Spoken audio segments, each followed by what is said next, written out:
Assalamualaikum warahmatullahi wabarakatuh. Bismillahirrahmanirrahim. Alhamdulillahirabbil alamin. Assalatu wassalamu ala asrofil anbiya'i wal mursalin Sayyidina wa maulana Muhammadin wa ala alihi wa sahbihi ajmain, amma ba'du. Alhamdulillah, pada kesempatan kita pada hari ini kita bertemu kembali di mata pelajaran Pendidikan Agama Islam dan Budi Pekerti. Nah, pada kesempatan kali ini kita belajar materi tentang dengan ilmu pengetahuan semua akan menjadi lebih mudah. Adapun materi yang akan kita pelajari pada hari ini, yang pertama kita membaca bersama-sama Quran Surah Ar-Rahman ayat 33. Yang kedua kita membaca bersama-sama Quran Surah Al-Mujadalah ayat 11. Yang ketiga menerapkan ilmu tajwid tentang alif lam samsiyah dan alif lam qamariyah.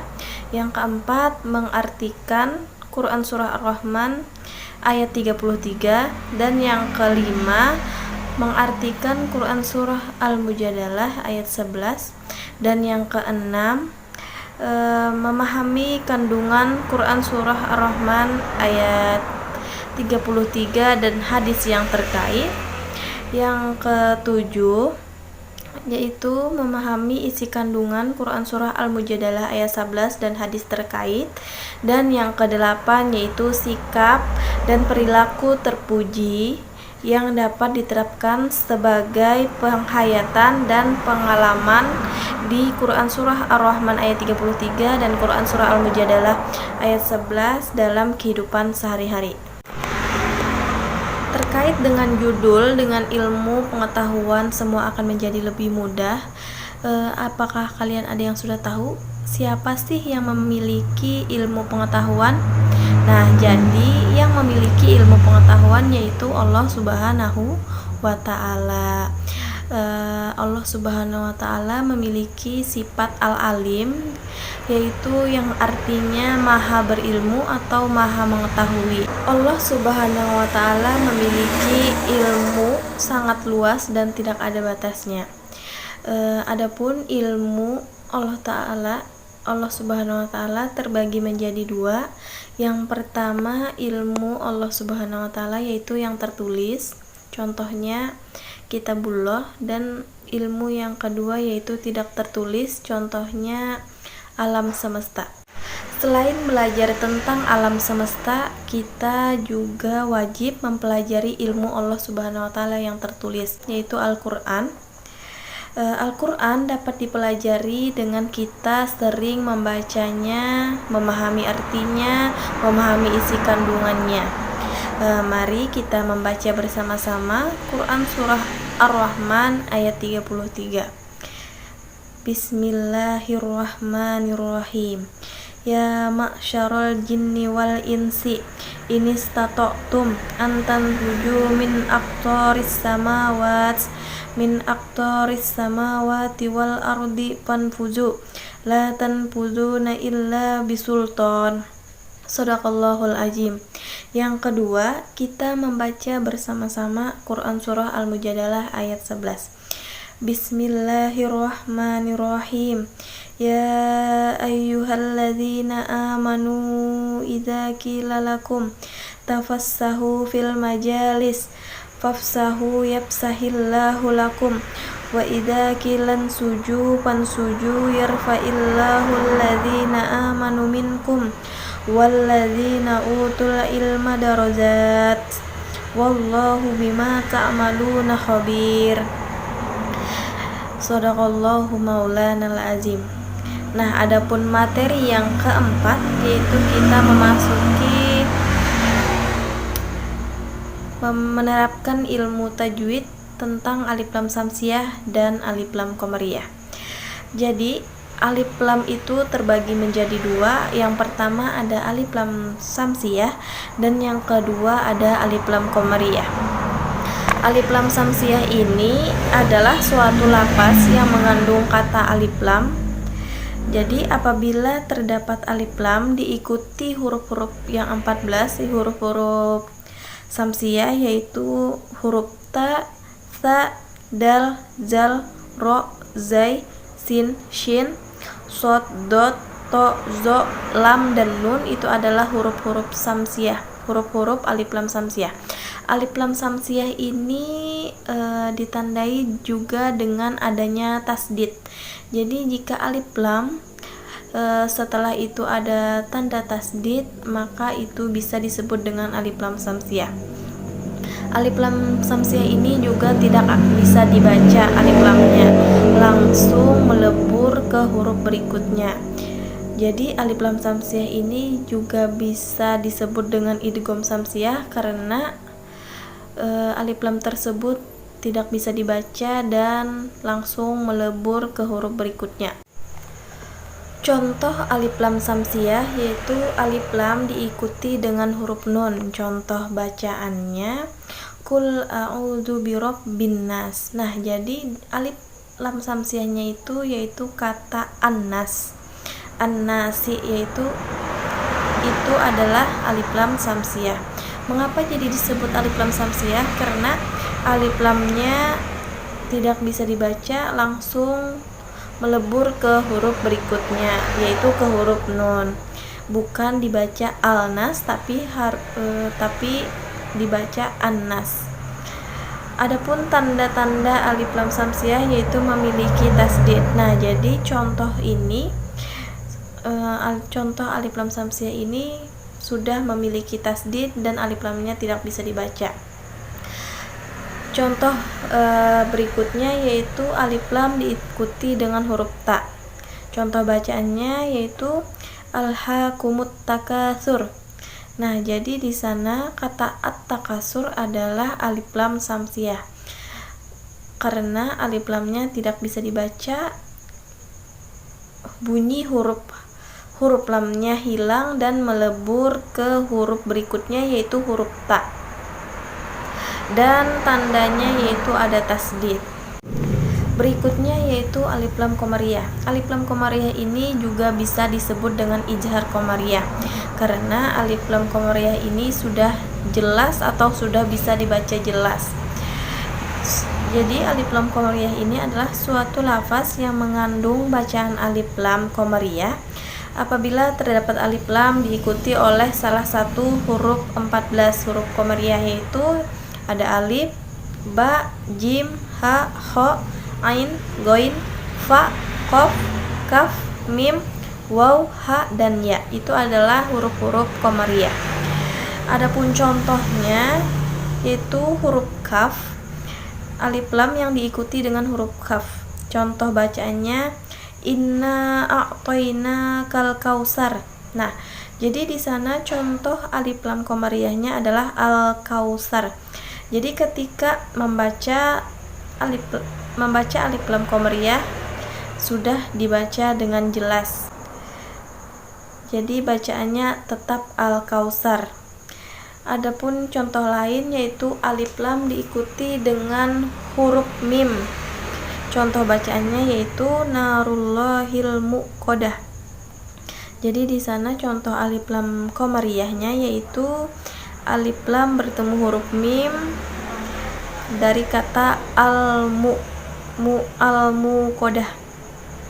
Jadi alif lam qamariyah ini semacam dibaca jelas sehingga sering disebut dengan ijhar qamariyah. Selanjutnya mengartikan Quran surah Ar-Rahman ayat 33. Jadi di sini kita mengartikan secara mufradat. Yang pertama ada kata ya ma'syaro yang artinya wahai golongan.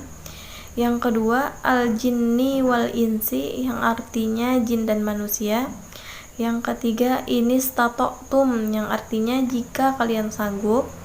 Yang keempat antan pudu yang artinya untuk menembus. Selanjutnya ada min aktori yang artinya dengan sebagian penjuru. Selanjutnya ada as-samawati wal ardi yang artinya langit dan bumi. Selanjutnya ada fanfuzu yang artinya maka tembuslah. Selanjutnya adalah tanfujuna, yang artinya kalian tidak akan menembusnya. Dan yang terakhir ada illa bisultanin, yang artinya kecuali dengan kekuasaan Allah. Adapun terjemah keseluruhan dari Quran surah Ar-Rahman ayat 33 yaitu, wahai golongan jin dan manusia, jika kamu sanggup menembus atau melintasi penjuru langit dan bumi, maka tembuslah. Kamu tidak akan mampu menembusnya kecuali dengan kekuatan dari Allah. Quran surah Ar-Rahman ayat 33.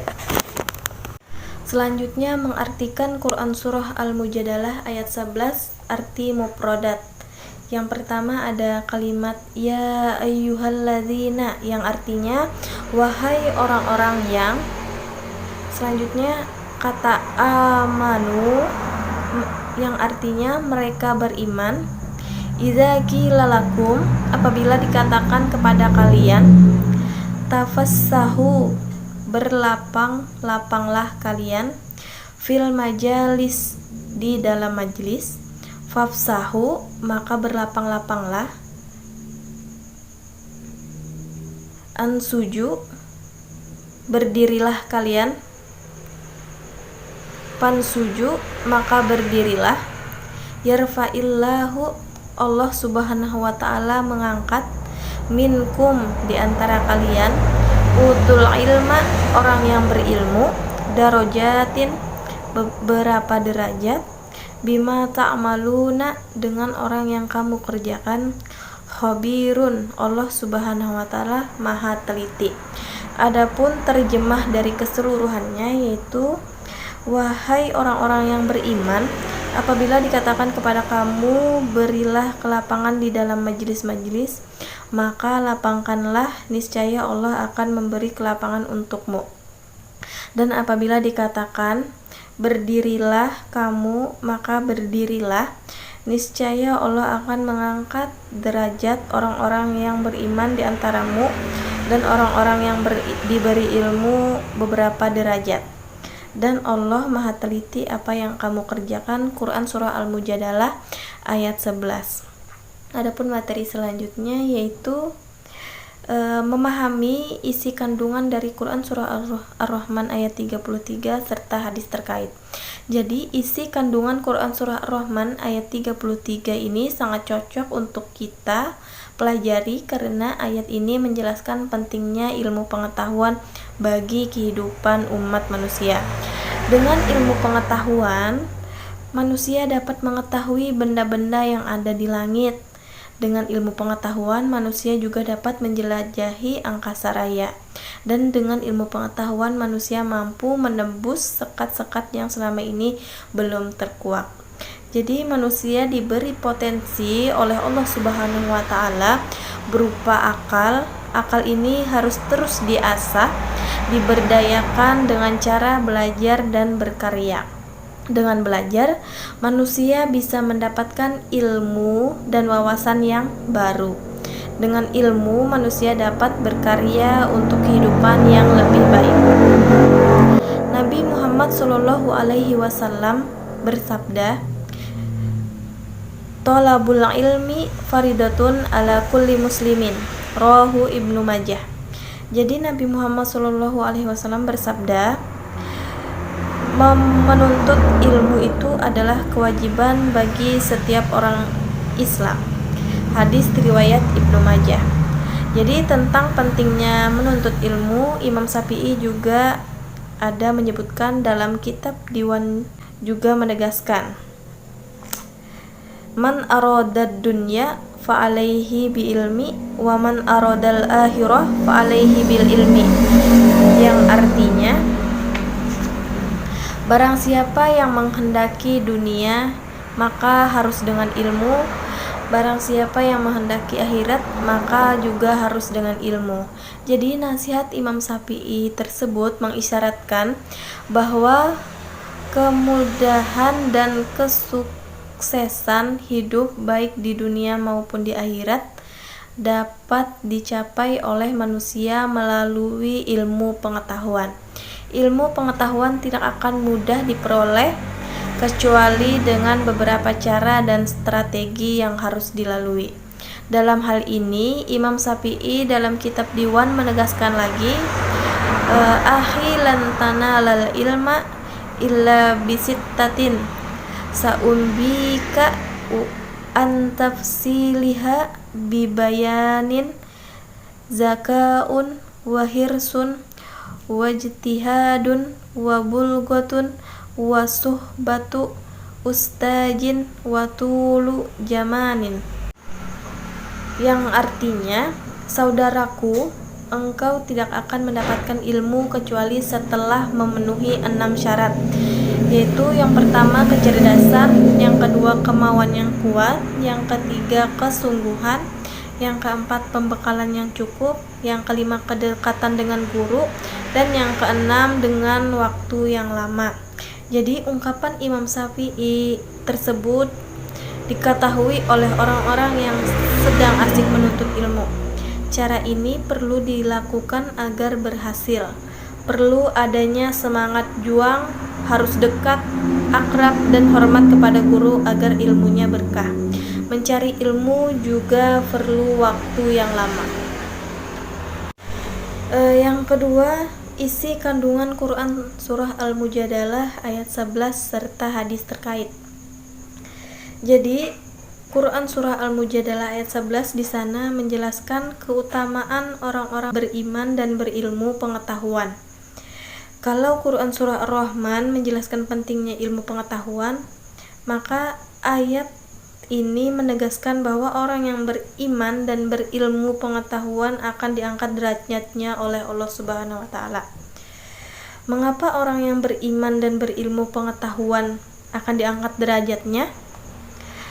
Sudah tentu orang yang beriman dan memiliki ilmu pengetahuan luas akan dihormati oleh orang lain, diberi kepercayaan untuk mengendalikan atau mengelola apa saja yang terjadi dalam kehidupan. Ini artinya tingkatan orang yang beriman dan berilmu lebih tinggi dibanding orang yang tidak berilmu.